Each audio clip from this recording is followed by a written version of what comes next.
তো সব রকম পুজো আচ্ছা শেষ, আবার নর্মাল লাইফস্টাইলে ফিরে আসা। তো আজকে দিনটা অফিস যাচ্ছি পুজোর পর প্রথম।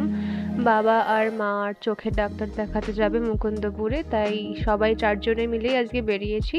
তো ফার্স্টে আমাকে অফিসে ড্রপ করে দেন দাদা মা আর বাবাকে নিয়ে চোখের ডাক্তারখানায় চলে যাবে।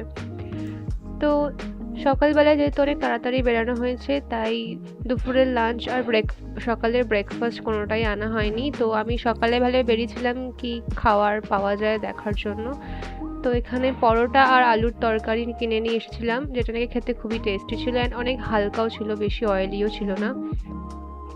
আর এই তরকারিটার মধ্যে ছোট ছোট ছোট ছোট সোয়া চাংসও ছিল। আর অ্যান্ড এটা ওভারঅল খুবই টেস্টি ছিল অ্যান্ড সকালের জন্য ঠিকঠাক। বিজয়া উপলক্ষে অফিস থেকে মিষ্টি, ধোকলা, সিঙ্গারা খাইয়েছিল। তো এইটাই আমার দুপুরে লাঞ্চ হিসেবে হয়ে গেছে, বিকজ এত কিছু খাওয়ার পর আর কিছু খাওয়া যায় না। তো চলো তোমাদের অফিসের সারাউন্ডিংসটা একটু দেখিয়ে দিই।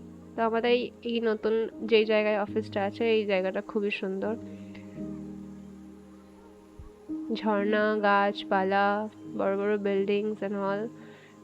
এখানে হাঁটতে চলতে বেশ ভালো লাগে। অনেকটা বড় যেহেতু এরিয়া, তো আফটার লাঞ্চ বা বিকেল বেলায় ওয়াক করার একটা খুব ভালো জায়গা এটা।